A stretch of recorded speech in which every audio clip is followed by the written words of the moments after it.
All right, I know you want a break. I completely understand, but as the last moderator said, we're going to keep rolling.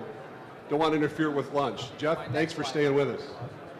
Hey, so we're going to switch gears kind of completely. We just had a session on housing with a little bit of emphasis on Florida. We're going to take a bigger step back and switch to one of my favorite topics, which is commercial real estate. And in particular, we're going to focus a little bit on REITs. The panel is a panel of REIT experts, although if you look at their bios, you'll see that they have quite a vast amount of experience in commercial real estate in general. So as I said, their bios are in your program. I'm just going to quickly introduce them. To my immediate left is Paula Poskon. She's an analyst with Robert Baird Company. To her left is Maiorana, who's an analyst with Wells Fargo. To Brandon's left, Ross Nussbaum, who's actually the managing director and head of equity research at UBS. And on the far left, John Guinee, who is the managing director at Stifel, Nicolaus and Company. So it's a great panel. As I said, take a look at your program. Thanks. You know, I teach students all the time. I'm interested in, or quite used to sometimes the audience not paying particular attention. But thank you. That was, who rang the bell? That was beautiful. All right, so what does the banner say? The banner says trends and strategies. So obviously most of us are trying to get a perspective on the future. What's going to happen in 2014 and beyond. But I kind of wanted to set the stage by looking backward just a little bit. This is a plot or a graph that has sort of the relative performance of equity REITs relative to some other asset classes. And so on the left-hand side, if you can see it at all there in the back, are the returns, recent returns of the FTSE Nareit index. So this is an index that tracks returns on levered REITs. And the blue bar looks at what's happened in 2013. The red bar, the prior 3 years, 2011 to 2013. And the green bar, a 5-year look back, sort of 2009 to 2013. So those are the equity REITs to the right. To the right of the equity REITs is the NCREIF index. As many of you know, NCREIF is an index that purports at least to track returns on, unlevered returns on institutional quality real estate. To the right of the NCREIF returns, the S&P 500, a large cap stock index. And then to the right of the S&P 500, the Russell 2000, which tracks, it's a small cap stock index. So I think research indicates, even some of my own research indicates, that over longer time periods, 20 to 25 years, generally speaking, REITs have outperformed their private benchmark, although not everybody completely agrees with that statement.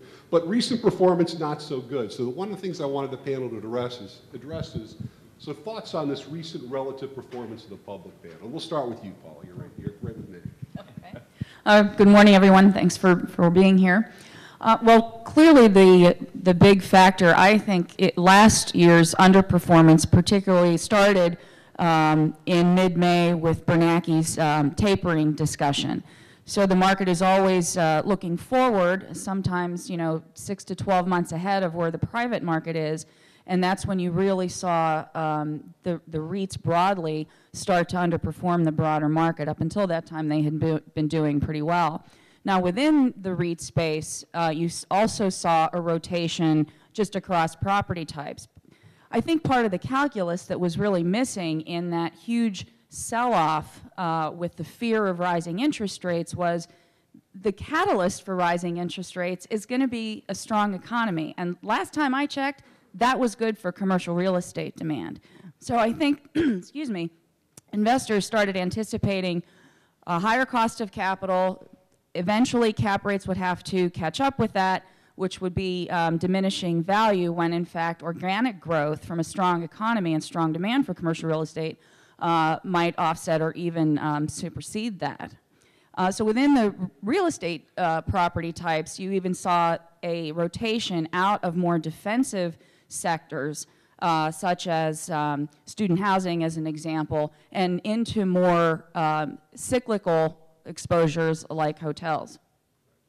Brandon, would you like to add? Yeah, I think I would echo Paula's comments. I think the thing that I would add is that as an industry, as an equity sector, we have a dedicated base of investors that look at the sector, and that dedicated base of investors is essentially all in terms of investing in REITs. And what tends to move the sector around in terms of relative outperformance and underperformance many of the times are the generalist investors that come in and don't have quite as deep an understanding of the overall sector and maybe what asset values are doing. And I think, as Paula pointed out, the May 22nd Bernanke speech basically coincided with the REIT peak last year. And I think what you saw is a lot of fear from the generalist investors who sometimes are invested in the sector, sometimes are not, sort of exit the sector as the concern about rising rates is not that they're going to rise 50 basis points during the remainder of 2013, but it's that what's going to happen in 2014, 15, and 16. And there's some concern, I think, as Paula also mentioned, as the economy gets better, that does tend to be good for commercial real estate, but I think the fear is that there's going to be an interest rate shock, and that I think that caused generalist investors to exit the sector a little bit more quickly than what we might have anticipated, and I think that drove a lot of the underperformance in the back half of 2013.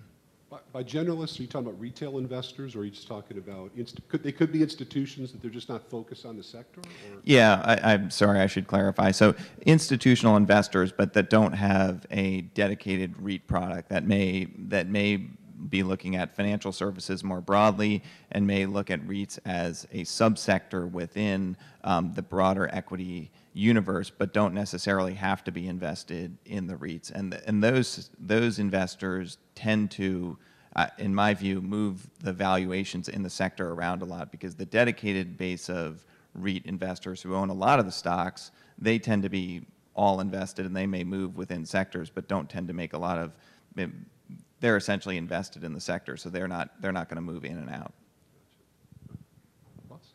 Yeah, I'd add a couple points, and I agree with Paul and Brendan.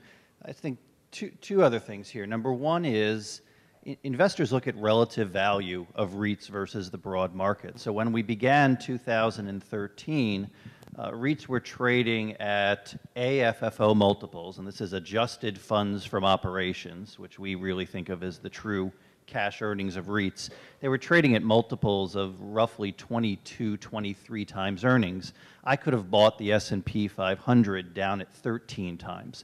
So when I went in and had a conversation with a portfolio manager at a generalist pension fund or a chief investment officer of a large mutual fund institution, they would sit there and they'd say, Ross, why am I going to pay 22 times earnings for a company that's growing at about 8%? When I can go buy the S&P 500 at almost half that valuation with hopefully similar growth.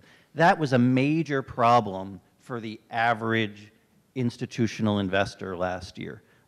So I would add that on. The other phenomena is once Bernanke did start raising interest rates, I would argue that the REIT market is much more of a forward-looking instrument than the direct commercial real estate market is, as measured by the NCREIF index. So the question that I think a lot of folks need to ask is, when REIT share prices were flat last year, and they generally were flat, what is that telling us? Is that telling us that somehow the REIT market got it wrong? Or is that telling us that the REIT market is adjusting to the reality that if and when interest rates do rise here over the next couple of years, it's going to offset all of the property level cash flow growth that we're expecting, and lo and behold, valuations may be flat over the next couple of years. And I think that's one of the messages that the REIT market was trying to tell us last year. Yeah, John. I would make some comments about individual sectors and property types, but is that your next question? Yeah, I think Okay. yeah, just going to keep it general for a second, then move to property types. Okay. Nothing to add then. Nothing to add. So the idea is that I think there's a lot of evidence in the work that these folks do and other analysts that there's a lot of NOI growth and macro fundamentals are highly correlated. So the sort of question seems to be whether or not the pickup in the economy and therefore the increase in cash flows, sort of a numerator effect, will that be enough to offset perhaps rising discount rates, sort of a denominator effect, right? So I think that's the uncertainty. One of the things, I don't know, I think you missed yesterday, or Peter Lindemann sort of let us off yesterday, and he was talking about some of the important fundamental factors. So let's talk about those that you think are particularly important, and it probably does vary by REIT sector. And then keeping in mind something he said, his view was that it's really uncertainty about a number of things in the economy that's the biggest problem. You know, it's not so much job growth. It's more uncertainty about, you know, what does the unwinding of QE3 mean? What about the federal deficit? You know, what about interest rates? So keeping in mind his comment that I thought was interesting, that it's just this, we need resolution of uncertainty. Having said that, what are the things that have to happen to the macroeconomy to grow those net operating incomes? And again, it could vary by sector, and feel free to comment by sector. We'll start with you then, John. Okay, great. Well, a couple comments is the different sectors within the REIT space perform very differently. For example, the healthcare names and the triple net names, those are mostly finance companies. The REITs are not operating the assets. They're more just financing them, sale leasebacks, et cetera. And the other end of the spectrum is stocks that trade and are valued much more off of net asset value. So what ends up happening, and this is a little bit on answering your last question too, is certain sectors get whipped around by interest rates, particularly the triple nets and the healthcare, because they're all cost of capital driven. And in a rising cost of capital environment, they can't spread invest, they can't grow earnings as much, whereas other sectors are much more dependent on fundamentals. And so what's ending up happening now is, for example, last year, the REITs ended up basically up 2.5%, which was 3.5% dividend, down 1% on appreciation. But the hotel names did very well. In fact, they continued to go up after Bernanke's comments, where the triple nets and the healthcare gave it all back. And then you could just look, and it was very much of a sector by sector. The better the fundamentals, the less the sector gave back in the second half of the year.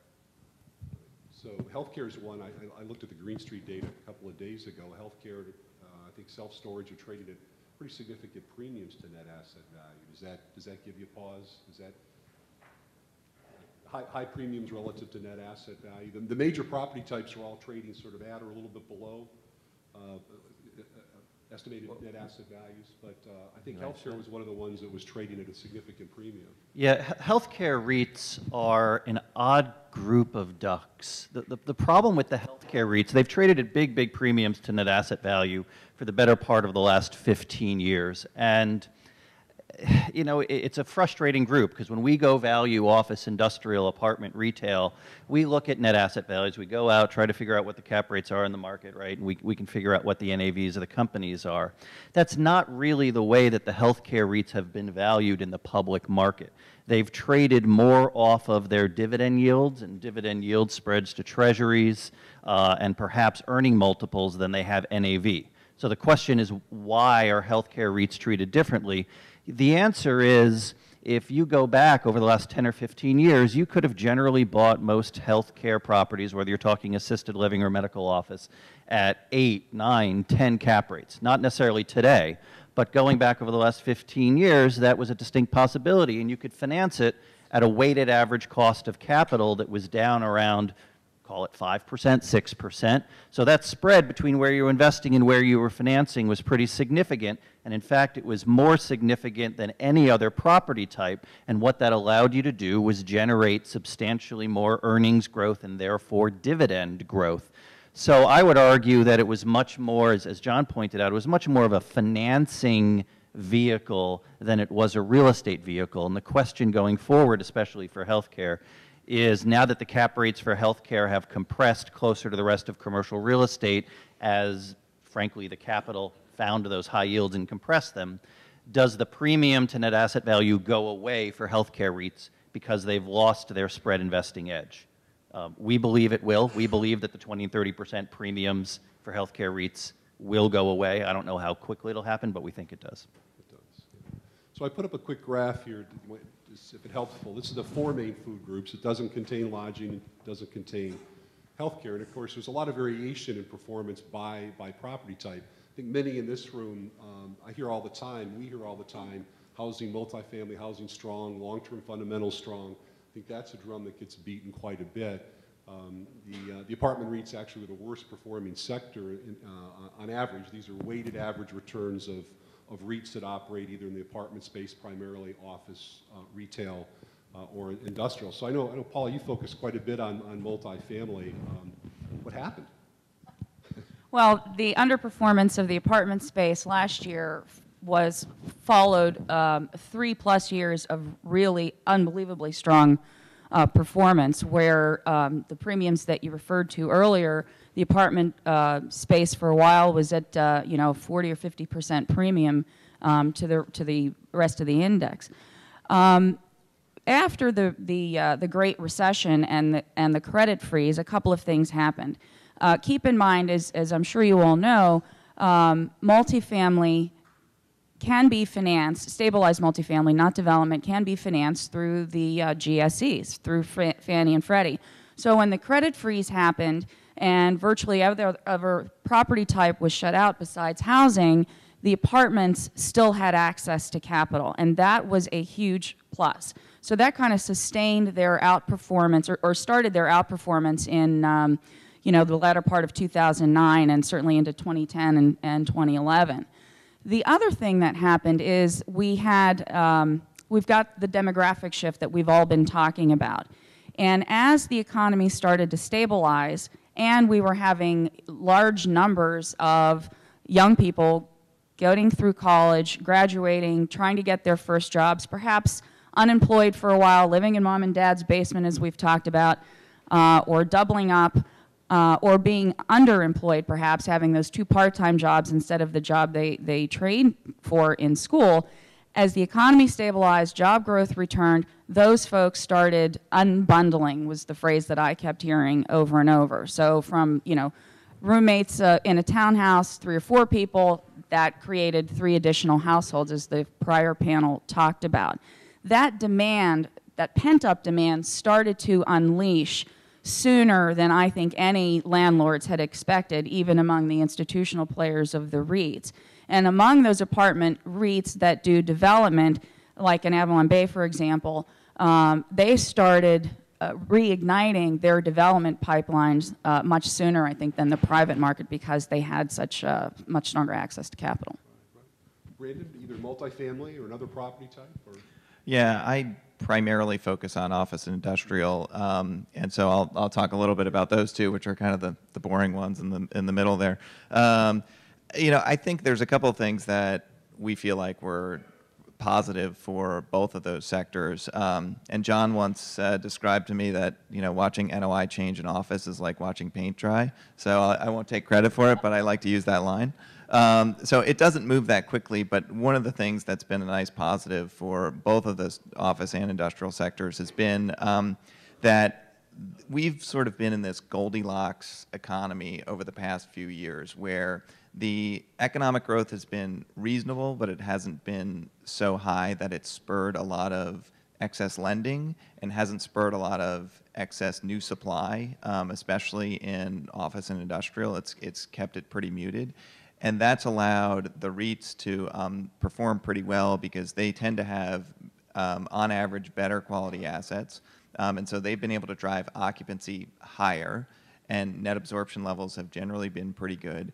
And REITs also had a fair amount of land in the last, from the last market recovery and expansion, and they've been able to put that land to work and to put some development into the market, especially in the industrial sector, and that has allowed them to create some pretty good value and to drive NAVs higher. And so I think the challenge becomes, as the economic recovery and expansion starts to get further along and we feel better about the economy, do we start to see signs that you get banks loosening up some of the lending standards? Do you start to get more private equity capital that comes into those markets? And do you get any overbuilding, which could happen, but thus far we haven't seen a whole lot of evidence of it. And so we feel like the fundamental trends for office and industrial should be pretty solid for the next year or so. Ross, you want to pick a property type, or? Yeah, I mean, I'll just touch on, I like to keep commercial real estate really, really simple because I'm not very bright. And I kind of look at things and I say, look, for industrial, you look at manufacturing activity, you look at inventory levels. If they're doing better, you know that demand for industrial is better, and that was the case last year. When you look at office, it's all driven by office using jobs. What happened to office using jobs last year? They got a little better. You look at retail, consumer spending was perhaps a little better than expected last year. Store closings were a little worse, or a little, sorry, a little lower than expected last year. So shopping malls did better than I think expected. So when you go through every property type, what I think the performance reflects is the fact that the fundamentals were actually quite good last year. The apartment sector, I would argue the apartment sector didn't do well last year for one simple combination of facts, which is you had all-time high peak valuations combined with all-time high peak growth. And when you have peak on peak in the stock market, generally speaking, really, really bad things happen to stocks. And that's exactly what happened to the multifamily REITs. And in fact, we saw this 4 months ago for self-storage. Self-storage has been on fire for the last 24 months with great demand and no supply. But in the third quarter, self-storage was growing their NOI by about 10% year over year. That started to slow. The minute it slowed, and I'm saying slowed, it went from 10% to 9% year over year growth, the self-storage REITs went down by 15% like that. So the stock market reacts not just to absolute growth trends, but to the second derivative of those growth trends. And I think that's what impacted multifamily for the most part over the last year. And certainly concerns about new supply was one of the big factors that drove that rotation out of the apartment space. Apartments, to Brennan's point, there's not really been a lot of new development supply in the other property types as there has been a recovery and development in the apartment space. And so some of the cities, in particular like where I'm from in DC, any apartment REIT with exposure to DC took a huge hit last year because there is so much new supply coming on board and delivering this year. Next year as well, but that pipeline is starting to diminish. So the pace of that development deliveries with the rising land prices, as the prior panel talked about, labor costs, et cetera, that backfilling the pipeline is starting to decelerate, and you've seen the apartments do pretty well since the beginning of this year. They're certainly up January and February. John? A couple comments I'd mention is the big picture in the overall equity markets is that the investors will always or have a well-documented history of overpaying for growth. At the same time, or the opposite side of that is nobody wants to be caught in a value trap. No one wants to be caught in a situation of long-term decelerating earnings. The cliche is nobody wants to catch a falling knife. So what happens is when you have accelerating earnings, good fundamentals, the street tends to overpay. And when the nanosecond, as Ross said, the nanosecond it turns, everybody heads for the hills. Sort of the big soundbite or the big discussion right now in the REIT space, and I think in the overall in the real estate space, is how significant and what are the fundamental changes going on in the retail space. And what you have right now is a situation where the B and C malls are being left for dead. The real question is how that transitions into the strip centers, the power centers, et cetera. And one of our general themes for 2014 is we expect it to be a pretty tough time in the retail world as you have sort of uncertain fundamentals, uncertain ability to grow rents, and some real functional obsolescence. Well, mixed in all your answers are discussions of the fundamentals, which are obviously important, but at least three of you have hinted at sort of investor sentiment, whether it's the institutional community that is and is focused on REITs as the core investors. And so investor sentiment kind of hard to measure, kind of hard to gauge. Many people in the audience, perhaps most, are more involved in the private side than the public side. So given that sentiment gets reflected in REIT prices more quickly than the private market, can some of these private investors use valuations in the REIT market to sort of gauge or predict or forecast what might be happening in the private markets? I mean, how do you feel about that? I would say yes, to be honest with you. I mean, the REIT market can move faster, right? We can sell a share in SL Green Realty a heck of a lot faster than you can sell an office building. So I think that the REITs do reflect the mood of the market faster. We're no longer a drop in the bucket either, right? This is no longer a little tiny sector. We've got some real assets here, especially when you go to some key markets. When you go to New York or you go to San Francisco or Los Angeles, the REITs have some pretty powerful market share. So I certainly wouldn't ignore the trends that the investors are putting forth. One, I would say, if I go a little off topic, not much, but one of the things that I always find interesting is when investors are saying they're buying a property and they're saying, we're expecting a leveraged return of 15%. Well, embedded in that is obviously a cash flow growth forecast, but more importantly, there's got to be an exit cap rate embedded in there. And I will tell you, one of the things that just shocks me when I speak to the private real estate owners, and even the public REITs for that matter, is I say, what are you assuming for your exit cap rate? And their answer is, oh, we've been very, very conservative. We're assuming a 25 basis point increase in cap rates 5 years from now. And I'm sitting here going, oh my God, people give you money to invest on that premise?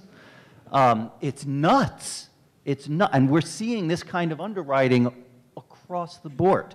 So I'm going to sit here and say that, I'm not going to say that the commercial real estate world is delusional. But it wasn't too long ago, 7 or 8 years, where it was. And I'm starting to see signs of that again, where people are not being realistic with their exit cap rates. And what the REIT market didn't do well last year is investors started fearing the impact of interest rates on cap rates. So I'm going to sit here and tell you the REIT market is being much more rational than the private market is about where valuations may be for commercial real estate in a few years. Okay, it's interesting. I'll add a little bit. So I was part of our bank, the investment sales part of our bank, he's still secured. I was talking to Roy March yesterday, who runs that franchise for us, and he said there's this kind of ties into part of the Q&A that was in the last panel. There's $6 trillion of sovereign wealth fund money out there. There's a under-allocated to real estate is about 5%, which is $300 billion of AUM. If you lever that, it's probably about $500 billion of buying power in the U.S. And if you look at the last 2 years, sovereign wealth funds have acquired $62 billion in U.S. real estate. So there's a lot of money that's chasing real estate. And so it's not to discount Ross's point that there's a lot of irrational buyers out there, but there is a lot of capital that's chasing real estate. And I think that can keep asset values high. In my view, REIT stocks, they do tend to track NAV, but they can diverge from NAV at times, especially if earnings growth starts to slow, because as Ross pointed out earlier in one of his comments, we're not a cheap sector. So if there's better values elsewhere, equity investors will look where there's better values elsewhere. The other thing I think is, it's hard to ignore that commercial real estate has had a big positive impact from a 30-year bull run in the long bond. And that has really helped our values a little bit. So I think we do need to look at it in context sometimes to say, if we're going to have rising interest rates, that tailwind that we've had for 30 years, which has driven a lot of the asset values higher, there's risk that can unwind a little bit. And it's not to say that NOI growth won't offset the rise in interest rates, but that tailwind that we've enjoyed, that's certainly at risk that we're not going to have that tailwind and could be a headwind as we go forward a little bit. Well, that tailwind would seem to suggest that exit cap rates in most pro forma models ought to be higher than they traditionally have, as opposed to perhaps lower. I would agree with Ross that a 25 basis point increase is pretty aggressive. Well, should we ask the audience instead of what kind of exit cap rates are in their models this morning? I think it's a good time to open it up for questions anyway. So please, if you have some questions, bring them forward. And if you want to report what you're modeling in what sectors with respect to exit cap rates, that'd be fine. Questions? Bueller? Anyone? While they're forming the line while for they're forming questions. questions, yeah. I'll also mention what's important to note is beauty is in the eyes of the beholder, and a lot of the sovereign wealth dollars out there are looking for principal preservation, capital preservation. This is petrodollars and a lot of Asian money that's really first priority is protecting principal. Then you get there's about 60 or 70 billion dollars of non-traded public REIT money out there, or private REIT money, and that's primarily looking for yield, and they're almost guaranteed to have principal deterioration. And then you have the opportunistic money out there, and the opportunistic money is really buying the B and C product, And what they're doing is they're saying, well, look, I'll pay an 8.5, 9, 9.5 cap. I'll lever it up 75%. I'll lever it with 2 and 3% short-term money. And even if I don't get a lot of capital appreciation, I'm going to make a ton of money on the cash flow. So the important thing to note is that the investing world out there has a very different set of beer goggles on. Rick. I have a question. So in the 80s, I've been around since the 80s, when interest rates were 14, 15%, we had high inflation in our valuations on an annual basis. On an annual basis, when in the apartment space, we would raise real rents on an annual basis about 6% in the marketplace because of the limited supply of apartments that could be built because of high interest rate and high inflation. So I guess there's a little bit of premise in what you're saying is just because interest rates go up doesn't necessarily mean cap rates go up.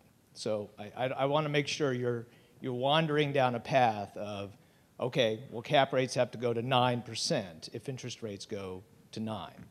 I disagree with that because in my world, doing this for the time I've done it, that's not how it works. When you get inflation and higher interest rates, construction stops in a lot of our industry, and therefore competitors stop, and rents grow.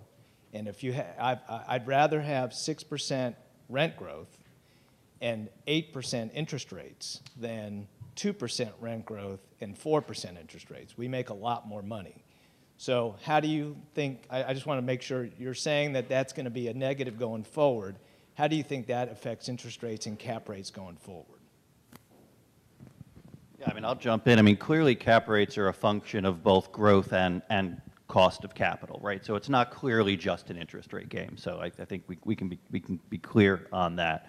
So if we're in a situation where the 10-year is 200 basis points higher, I'm not going to sit here and tell you the cap rates are going to be 200 basis points higher, A, because there's still a lot of money out there, and B, hopefully what's chasing the interest rates up is higher growth, right? So hopefully you'll be able to achieve your IRRs by still investing at a cap rate that's trailing that increase in interest rates. So I actually would generally tend to agree with your comment. I guess my concern about the connection at this stage in the cycle between interest rates and cap rates is that the discussions that we have with the commercial real estate world would suggest that when folks are going out and paying four-handle cap rates, it hasn't escaped them that they can borrow 10-year money at a four-handle interest rate. And when you say to them, if you were going out and getting your mortgage at 5.5 or 6%, all else being equal, would you be paying the same cap rate? I think the answer is no. So I think the real summary is, to me, it's all about the growth. If the growth is going to pick up with interest rates, we're fine. If it's just the Fed taking their foot off the gas pedal, interest rates are going up and the economy doesn't respond as much, we've got a problem. So I would actually tend to actually be in your camp. So I didn't want to overstate the risk. Okay. Question? I read a article this morning that mentioned U.S. equity REITs have raised a total of just over $7.5 billion of capital this year to date, and that compares it to last year of just barely over $6 billion. The vast majority of it, frankly, more than they raised all of the beginning of last year in total capital, was this year in senior debt. To date so far, it's about $6.2 billion of senior debt.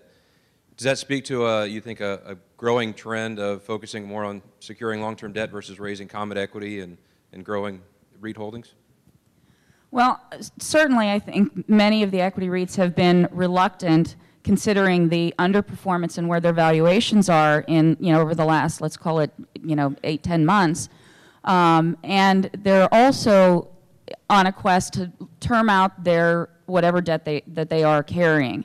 Many of the REITs have issued unsecured bonds, the larger ones, at unbelievably cheap money and just getting additional term, really at no additional cost. So the theme that I keep hearing from the management teams that I speak with frequently is, run up the line for acquisitions, term it out. Run up the line for acquisitions, term it out. And if and when the stock price recovers, you know, obviously the public REITs have to operate a much lower leverage level, so eventually there has to be some equity issuance to keep the balance sheet in check versus on the private side where you can clearly lever up to higher levels. But your question was not just debt versus equity, but in the debt space, unsecured debt versus mortgage debt? Is that, yeah.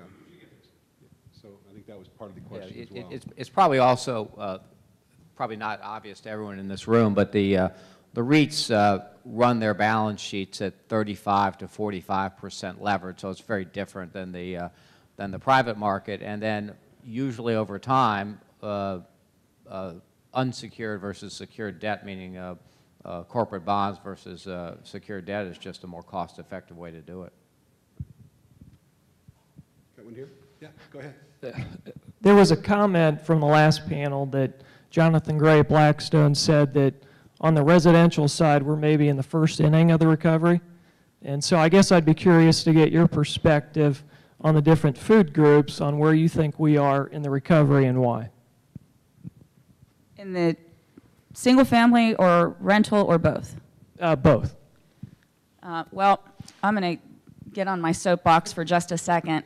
I'm with Ross's thesis that, you know, keep it simple. So I like to look at the big long-term catalysts in our economy. Clearly, demographics is a big part of that. So we've got this barbell of demographics, right, of 80 million baby boomers who are entering their retirement years. Clearly, many of them want to downsize, simplify their lifestyles. And you've got the echo boomers, and I think there is real a sustained demand because of that for multifamily lifestyles. Now, I think for the first time, perhaps, there has been a bifurcation between the lifestyle choice and the financing choice. So in previous generations, when you got married and you wanted to have children, you ran out and you bought a house, you saved your down payment, et cetera, but the lifestyle choice matched up with the financing choice. You owned your house for the most part. And now I think this echo boomer generation is allocating value to optionality and flexibility. They don't want to be married to a geography even if they want to be married to their spouse. They don't want to be married to a geography. So you've got these two big barbell demographics that I think are going to cause a sustained demand for multifamily lifestyle choices. Whether that's a rent or own decision, I think is going to be much more based on the capital markets.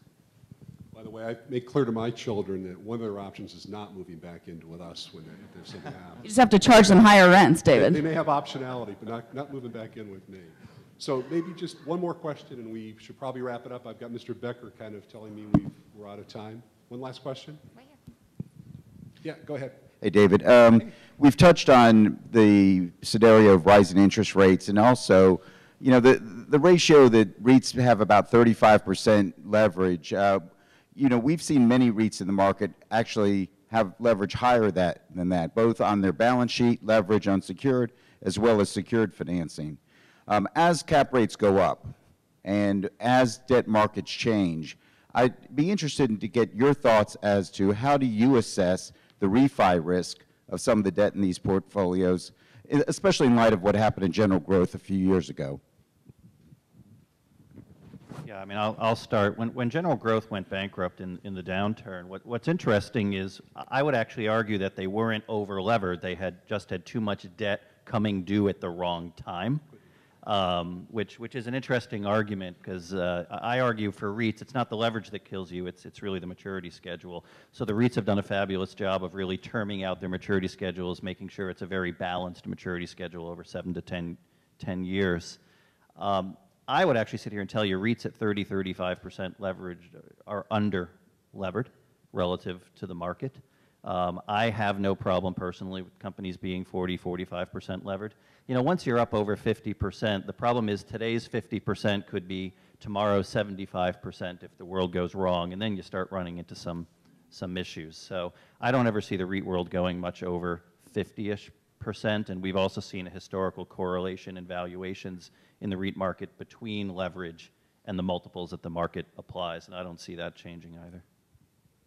The other important aspect there is that no CFO or CEO ever got fired for over-equitizing and under-levering their company, but the opposite is not true. On that, we'll stop. Before we thank our panel, Mr. Becker has asked if I know you haven't had a break for a few minutes, but if you stay in your seats for just 5 minutes, we have a special announcement at the end of this panel. But at this point in time, would you thank me in thanking our, welcoming, thanking our panel.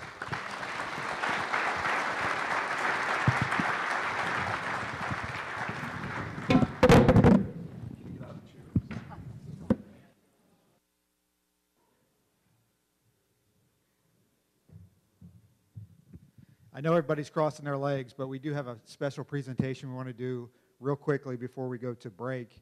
And with that, I'd like to welcome Mr. Kelly Bergstrom and Miss Allison Law to the stage. Mr. Bergstrom is our namesake and a longtime supporter of the program, and Allison is the Director of Development and Alumni Affairs with the Warrington College of Business.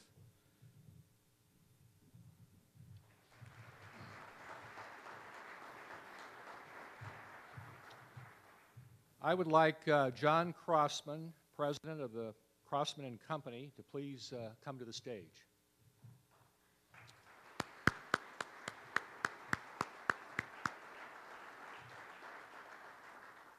As those of you who know John, he's an amazing individual, and it's really my pleasure today to recognize someone who has been an incredible supporter of the Real Estate Center and our students. Since we started the center, John has been one of the most active board members. He has a passion for supporting our students, which is displayed in many ways.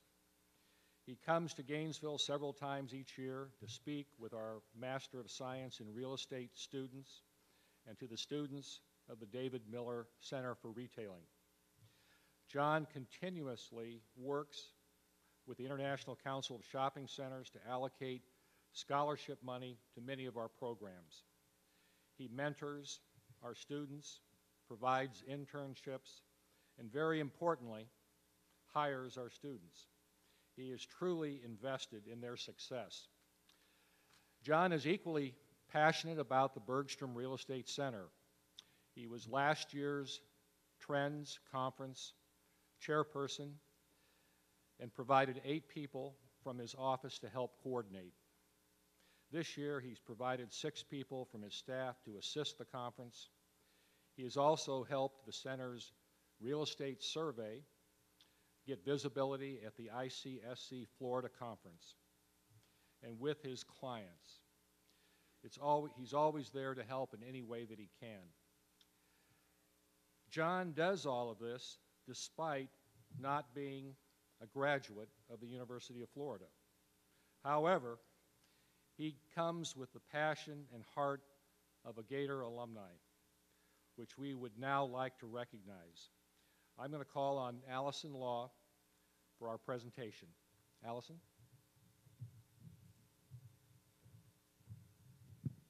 Thank you. John, on behalf of President Bernie Machen, Dean John Kraft, and the Gator Nation, I'd like to present this certificate to you, designating you as an honorary alumnus of the University of Florida.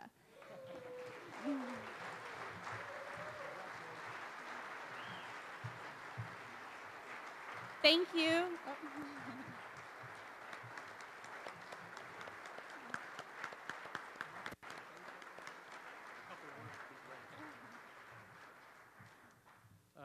That's ridiculous. That's ridiculous. I am straight speechless, and that's hard to do. I love this program.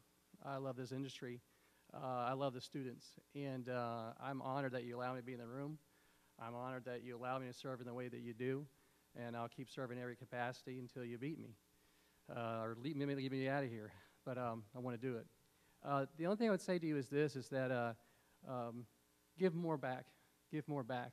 We could always use more people to donate. We could always use more people to come back and mentor students. It's fun, it's helpful, and they need it. And we always could use a lot of support. So I'm overwhelmed. I don't know what to think. Thank you very much.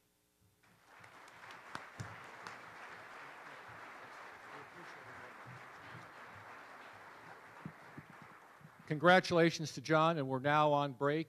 Be back at 10:30.